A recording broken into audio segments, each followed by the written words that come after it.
నమస్తే, welcome to Andhraprabha. నేను విద్య. మహిళా సాధికారిత దిశగా భారత్ అడుగులు. మహిళలకు 33% రిజర్వేషన్ 2029 ఎన్నికల నుంచి అమలు. చట్టసభల్లో సమానత్వం సాధ్యమేనా? అతివలకు న్యాయం జరుగుతుందా? చట్టసభల్లో మహిళలకు 33% రిజర్వేషన్లు అమలు చేసే దిశగా చర్యలు తీసుకుంటోంది భారత్ ప్రభుత్వం. అయితే చట్టసభల్లో సమానత్వం సాధ్యమేనా? ఈ రిజర్వేషన్లతో అన్ని వర్గాల అతివలకు సరైన న్యాయం జరుగుతుందా? ఒకవేళ నారీమణులు గెలిచినా వారి పెత్తనం సాగుతుందా లేదా? అసలు ఈ రిజర్వేషన్లు ఎప్పటి నుంచి అమలు అవుతాయనే దానిపై ఆంధ్రప్రభ స్పెషల్ స్టోరీ. మహిళా సాధికారితే లక్ష్యంగా కేంద్ర ప్రభుత్వం చారిత్రాత్మక చర్యలు చేపడుతోంది.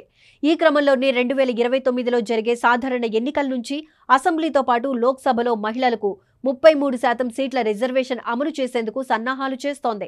ఈ మేరకు 2023 సెప్టెంబర్లో ప్రవేశపెట్టిన నారీ శక్తి వందన్ అభియాన్ బిల్లు భారత చట్టసభల ఆమోదం కూడా పొందింది. లోక్సభ, రాజ్యసభ ఆమోదం తరువాత రాష్ట్రపతి ఆమోద ముద్ర కూడా పడటంతో నారీ శక్తి వందన్ అభియాన్ చట్ట రూపాన్ని దాల్చింది.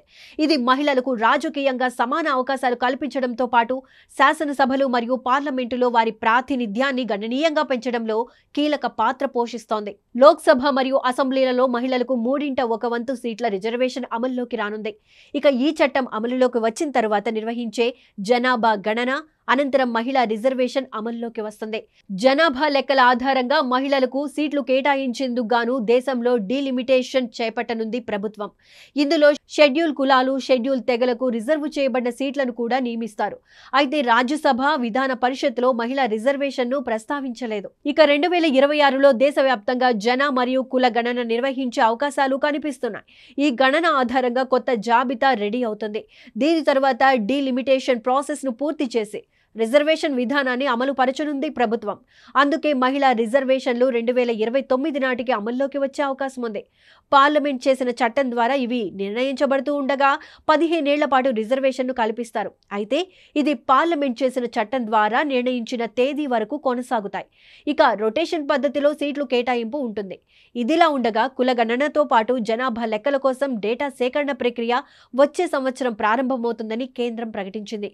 ఈ ప్రాసెస్ అంతా మార్చి 1, 2027 నాటికి పూర్తవుతుందని అంచనా. మరోవైపు డీలిమిటేషన్ వివాదాస్పద అంశంగా మారిందని తెలుస్తోంది. ఇది రాజకీయ పార్టీల మధ్య మాటల యుద్ధానికి దారితీసింది.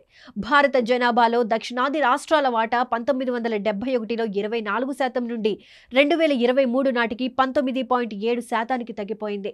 దీంతో జనాభా గణాంకాల ఆధారంగా సీట్లను నిర్ణయించాలనే ఆలోచన ఆందోళనకరంగా మారిందని చెప్పొచ్చు. అయితే గత ఫిబ్రవరిలో కేంద్ర హోం మంత్రి అమిత్ షా ఓ సందర్భంలో మాట్లాడుతూ దక్షిణాది రాష్ట్రాలు తమాషా ప్రాతిపదికన ఒక్క సీటు కూడా కోల్పోవని చెప్పిన సంగతి తెలిసిందే. ఇక మహిళలకు సీట్లను రిజర్వ్ చేయడం అనేది రాజ్యాంగ సమానత్వ హామీని ఉల్లంఘించడమేనని పలు విమర్శలు కూడా వస్తున్నాయి. రిజర్వ్ ఉంటే మహిళలు మెరిట్ పై పోటీ పడరని, ఇది సమాజంలో వారి స్థాయిని తగ్గించే అవకాశం ఉందన్న వార్తలు వస్తున్నాయి. కానీ మహిళా రిజర్వేషన్లు అమలైతే రాజకీయంగా సమాన అవకాశాలు కలగడంతో పాటు చట్టసభల్లో వారి ప్రాతినిధ్యాన్ని గణనీయంగా పెంచడం సాధ్యమవుతుంది.